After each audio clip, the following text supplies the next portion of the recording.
2회 실습 안내해드립니다. 반려인분들께서는 우리 아이가 자주 하는 커밍 시그널 또는 기본 예절 교육하는 영상을 찍어서 여러분의 인스타나 블로그에 올려주세요. 커밍 시그널 영상과 기본 예절 교육 영상 중 여러분께서 편한 것 1개를 올려주시면 됩니다. 그리고 필수 해시태그를 달아주시면 실습 인증이 완료됩니다. 인증 기한은 7월 18일까지입니다. 예비 반려인 분들께서는 노즈워크 장난감을 만들어서 보여주시거나 반려동물과 올바르게 인사하는 모습을 보여주세요. 2개 중에 여러분께서 편한 것 하나를 선택하여 인증해 주시면 됩니다. 노즈워크 장난감 만들기가 편하신 분은 강의 내용을 참고하여 노즈워크 장난감을 만들어 보시길 바랍니다. 완성된 노즈워크 장난감 사진을 찍어서 여러분의 인스타그램이나 블로그에 올려주신 후 필수 해시태그를 달아주시면 인증이 완료됩니다. 반려동물과 올바르게 인사하기가 편하신 분은 지인이나 동네에 산책하는 반려견을 만났을 경우 보호자에게 반려견과 인사해도 되는지 먼저 물어봐 주세요. 보호자로부터 허락이나 동의를 받았다면 반려견에게 여러분의 손등 냄새를 맡게 해주세요. 냄새를 맡는 반려견을 영상으로 찍어서 여러분의 인스타나 블로그에 올려주신 후 필수 해시태그를 달아주시면 됩니다. 인증 기한은 7월 18일까지입니다. 2회 중간 테스트 안내입니다. 테스트 범위는 5회 사회화 교육부터 8회 반려견 교육 3까지입니다. 문제수는 총 10문제이며 응시 기간은 7월 12일부터 7월 18일까지입니다. 출석 및 수료 인정 기준은 테스트를 응시하고 10문제 중 7문제 이상 맞춘 경우입니다. 우수 수강생 기준은 테스트를 응시하고 10문제 중 8문제 이상 맞춘 경우입니다. 추후 문자로 테스트 링크를 발송해 드릴 예정이오니 응시해 주시길 바랍니다.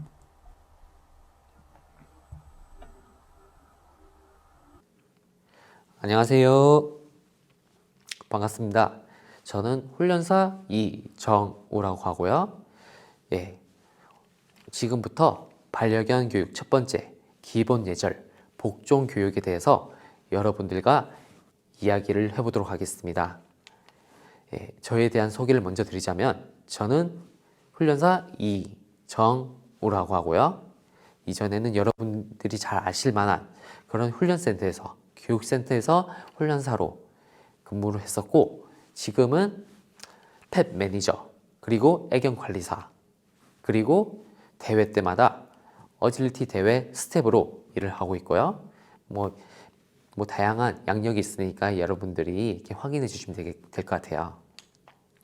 이번 시간에는 크게 4가지에 대해서 이야기를 해보도록 할 건데요. 첫 번째, 예절교육, 복종교육에 대해서 절대로 강아지를 억압한 내용이 아니란 것을 알려드리기 위해서 새로운 정의를 제가 내려드릴 거고요. 그리고 이 예절교육이 왜 필요한지에 대해서 또 말씀을 드릴게요. 그리고 이 교육이 어떻게 이루어지는지 그런 간단한 원리에 대해서도 언급해드리면서 새로운 정의가 왜 만들어졌는지 이해하실 수 있도록 제가 말씀을 드리도록 할게요. 그리고 마지막으로 그럼 예절 교육을 어떻게 준비하면 될지 제가 이렇게 또 설명을 드리도록 할게요. 그러면 여러분들이 이런 궁금증이 생기실 수 있어요.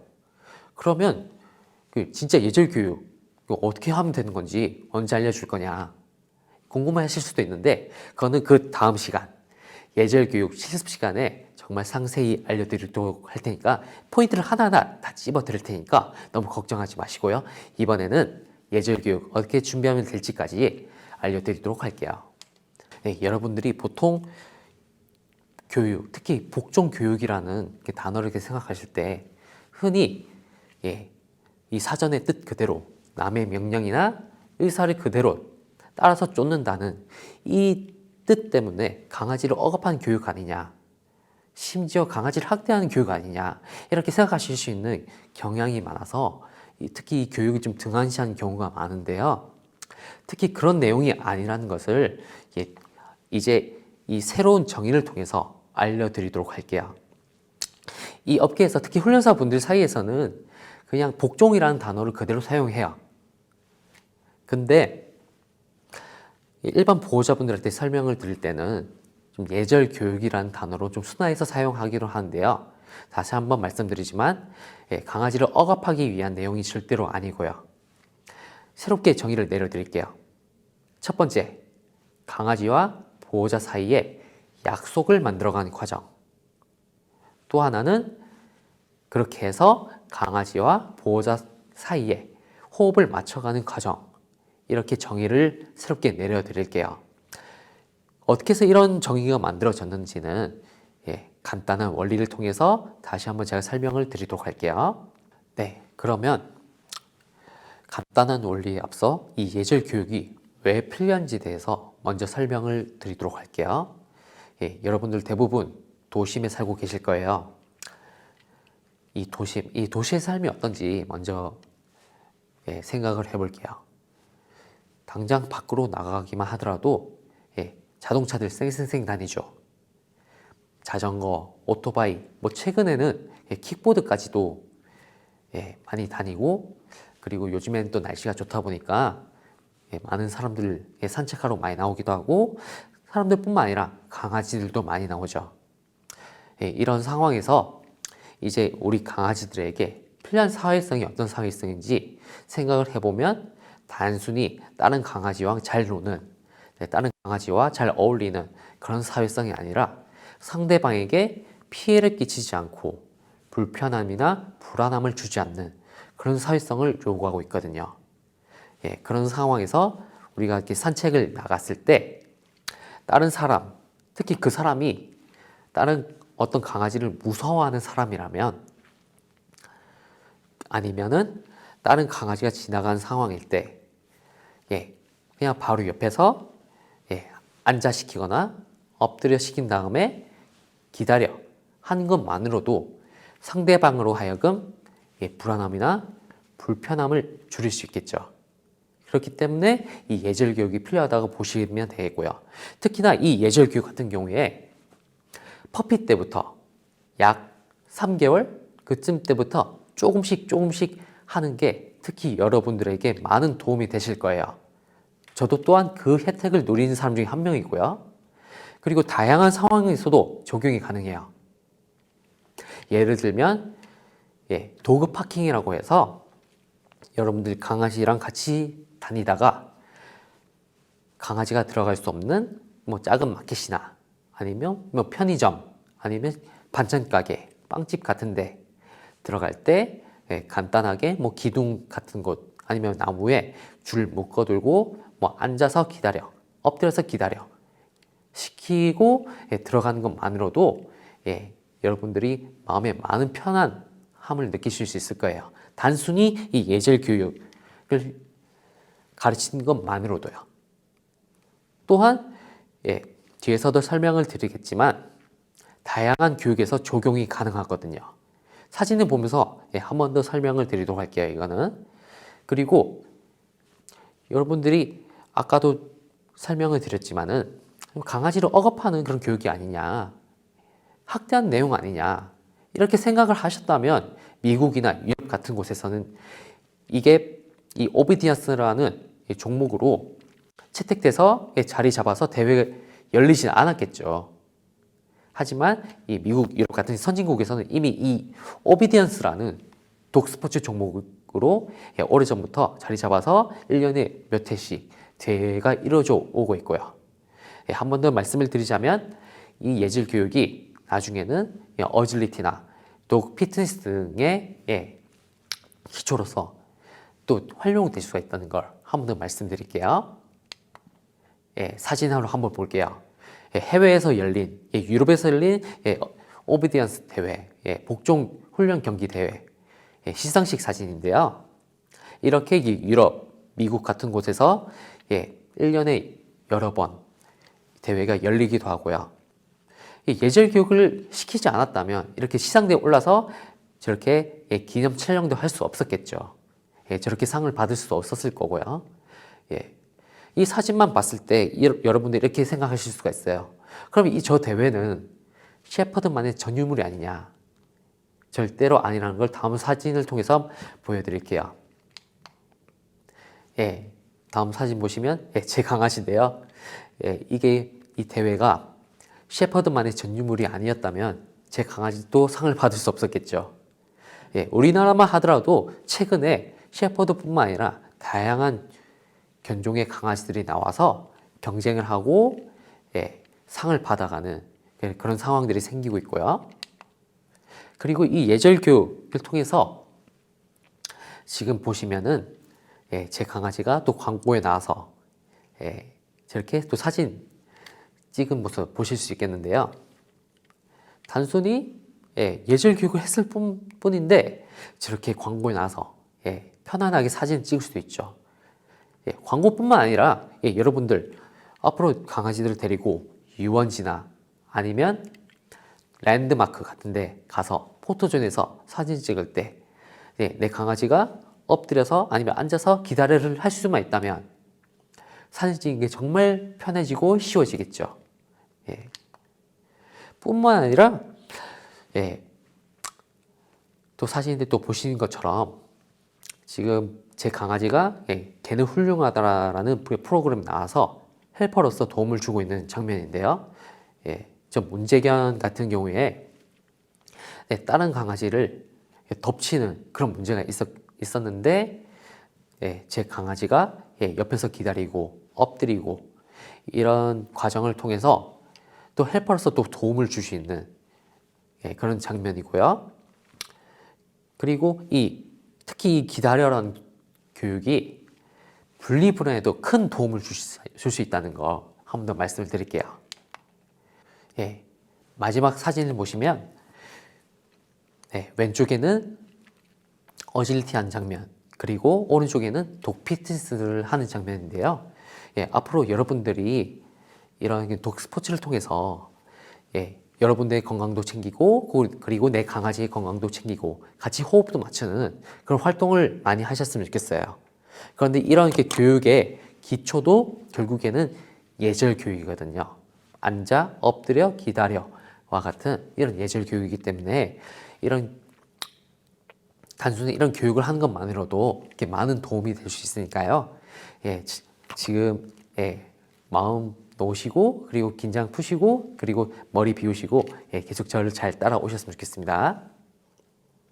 네, 그러면 제가 앞에서 계속 미뤄왔던 간단한 교육의 원리에 대해서 이제 설명을 드리도록 할게요. 일단 내가 내 강아지에게 원하는 동작이 있을 거예요. 이 예절 교육에서는 앉아가 있을 수 있겠고요. 그리고 엎드려도 있고 서도 있겠죠. 그러고 난 다음에 내가 내 입으로 옳지 혹은 굿이라는 신호를 보내거나 아니면 클리커가 있으신 분들은 클리커를 클릭하고 누르시겠죠. 그러고 난 다음에 간식이나 장난감을 주시죠. 다시 앞으로 돌아와서 내가 원하는 동작을 하면은 옳지, 그리고 아니면은 클릭, 그러고 난 다음에 또 보상을 주고 이 과정을 계속 반복을 하게 되는데요. 앞서서 제가 정의를 새롭게 내릴 때 왜 강아지와 보호자 사이에 약속을 만들어가는 과정이라고 말씀드렸는지 말씀드릴게요. 일단 내가 내 강아지에게 이렇게 얘기를 하게 되겠죠. 너 내가 원하는 동작이 있는데 이 동작을 하면 내가 너에게 간식을 줄게. 혹은 네가 원하는 걸 줄게. 이렇게 약속을 만들어 가게 되는 거죠. 이렇게 약속이 하나씩 둘씩 생기고 또 모이게 되면은 이제 내가 내 강아지와 호흡을 맞출 수도 있게 되는 거죠. 그렇기 때문에 제가 정의로 강아지와 보호자 사이에 약속을 만들어가는 과정, 그리고 강아지와 보호자 사이에 호흡을 맞춰가는 과정, 이렇게 정의를 내려드렸고요. 혹시나 주변에 다른 훈련사분들 계시면은 이 정의에 대해서 물어보지 마세요. 제가 혼자서 정리를 한 거니까요. 훈련사분들마다 이 정의는 좀 달라질 수는 있어요. 하지만 저와 배우신 분들은 정의를 이렇게 이해하시면 좋을 것 같습니다. 클리커에 대해서 조금 더 깊게 들어가 볼게요. 클리커 같은 경우에 정말 교육하기에 좋은 도구예요. 여러분들이 입으로 얘기할 때 어떤 날은 옳지 라고 얘기할 수도 있고요. 어떤 날은 옳지 이렇게 얘기할 수도 있고요. 하지만 클리커 같은 경우에는 클릭한 소리가 어제도 같고 오늘도 같고 아침에도 같고 저녁에도 같잖아요. 그렇기 때문에 여러분들이 그냥 입으로 옳지 아니면 굿이라고 얘기하는 것보다 클리커로 얘기하는 게 강아지가 헷갈리지 않고 이해하는데 훨씬 큰 도움이 돼요. 여러분들이 이전 교육에서 클리커에 대해서 배우셨겠지만은 그렇다고 해서 클리커가 절대 리모컨이 아니라는 거 꼭 기억하셨으면 좋겠습니다. 강아지를 집중시키기 위해서 클리커를 사용하시는 경우가 많은데 클리커를 조금 배운 강아지들 같은 경우에는 이 소리만으로 집중하실 수 있어요. 왜냐? 클릭하면 간식이 나왔으니까요. 하지만 이 잘못된 과정이 반복되면은 이제는 강아지가 클릭 소리가 들려도 반응하지 않을 수도 있어요.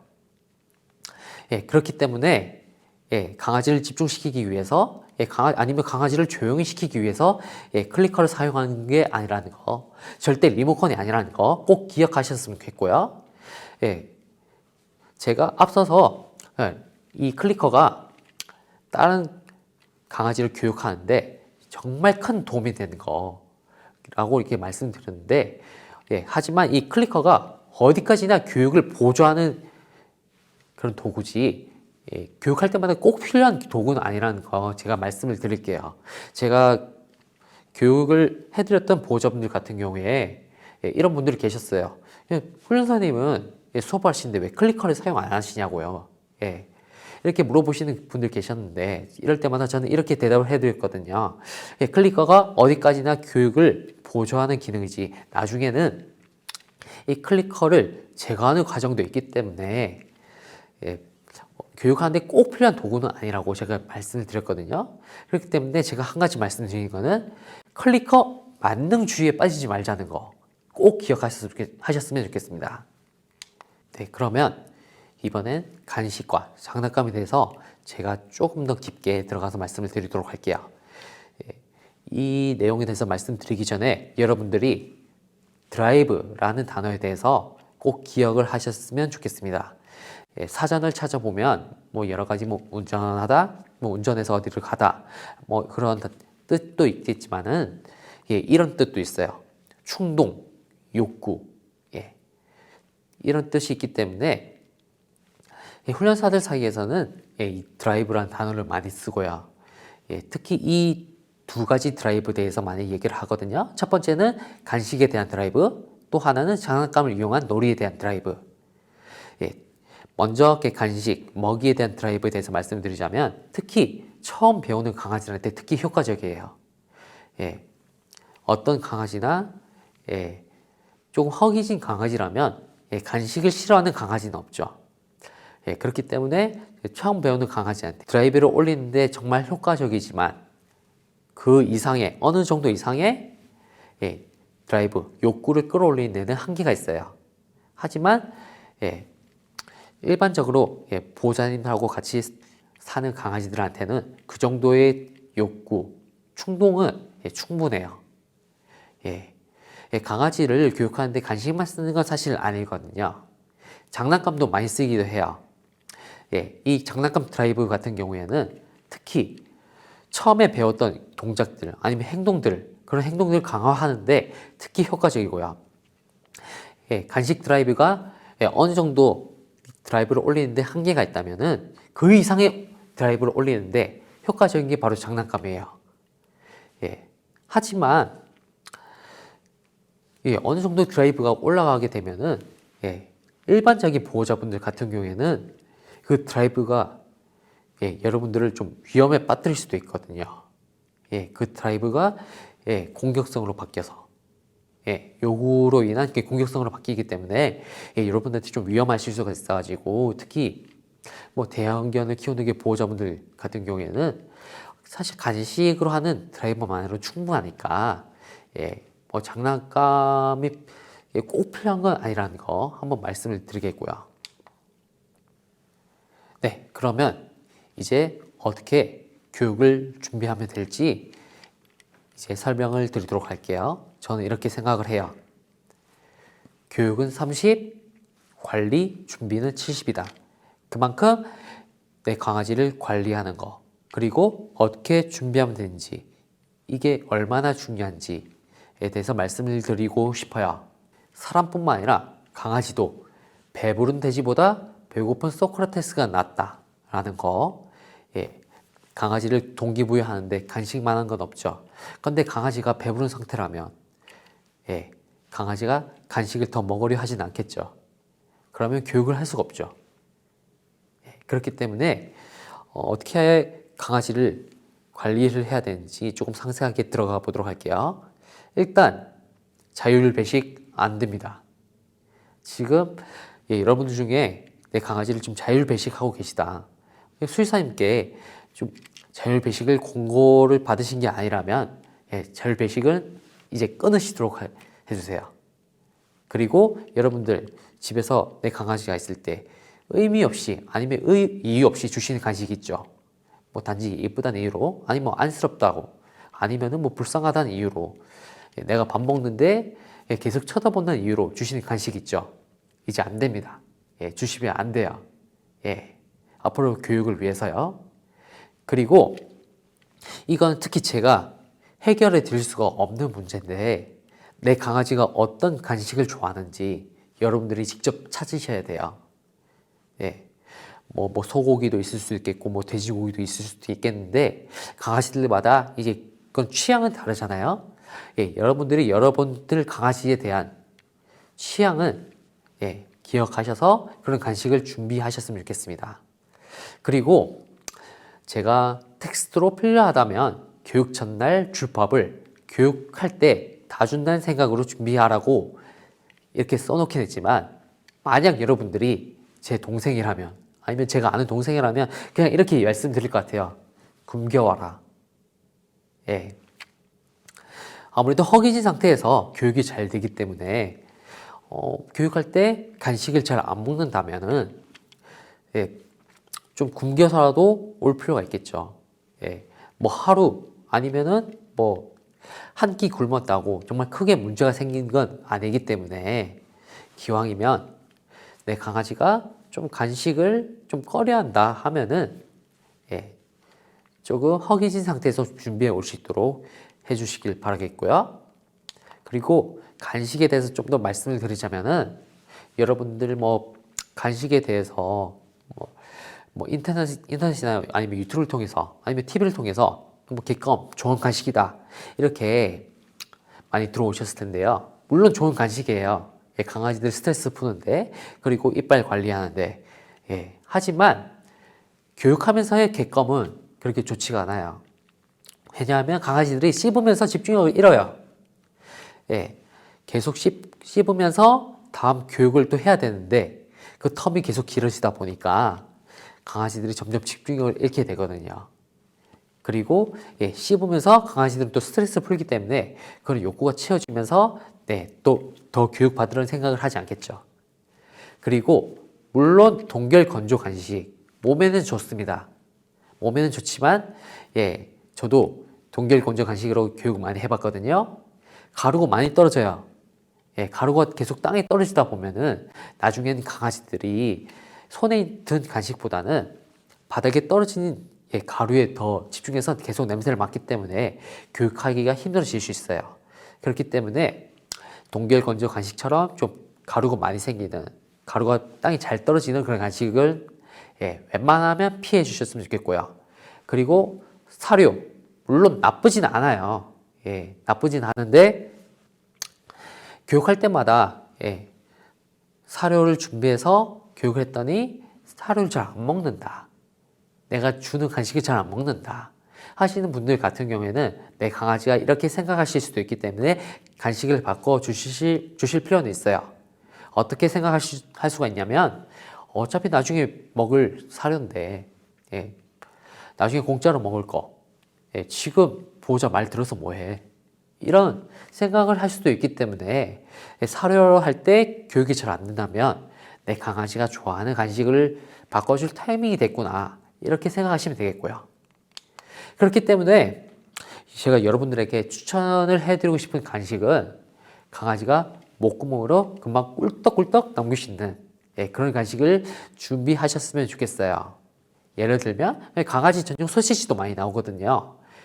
그런 소시지를 알맞은 크기로 기왕이면 작은 크기로 잘라서 준비를 하셨으면 좋겠고요. 그리고 특히 강아지 전용 소시지를 제가 추천을 드리는 이유가 금방 꿀떡꿀떡 넘길 수 있는 그 장점도 있고 일반 시중으로 이렇게 나오는 사람을 위한 소시지보다는 그래도 강아지의 건강을 해치지는 않으니까 그런 간식을 추천해 드리는 점이 있고요. 그리고 뿐만 아니라 앞에서도 제가 말씀을 드렸듯이 내 강아지가 좋아하는 간식을 꼭 준비를 해주세요.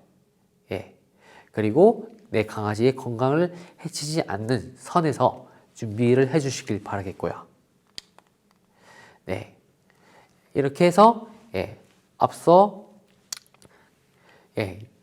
예절, 복종 교육에 대한 새로운 정의에 대해서 제가 말씀을 드렸고, 그리고 이 예절 교육이 왜 중요한지, 그리고 예절 교육에 있어서 어떤 걸 준비해야 될지에 대해서 얘기를 해드렸는데, 그 다음에 기본 예절, 복종 교육에서는 일단 앉아 엎드려서 이런 교육보다도 강아지에게 힌트를 주기 위한 루어링 먼저 제가 알려드릴 거고요. 그리고 본격적으로 앉아 엎드려 서, 그리고 앉아 엎드려 서를 적용한 피트니스 동작까지도 제가 덤으로 또 알려드리겠고요. 그리고 기다려, 그리고 여러분들이 제일 기대하고 계실 1위화까지 제가 알려드리도록 하겠습니다. 수고 많으셨고요. 그러면 다음 시간에 뵙도록 하겠습니다. 감사합니다.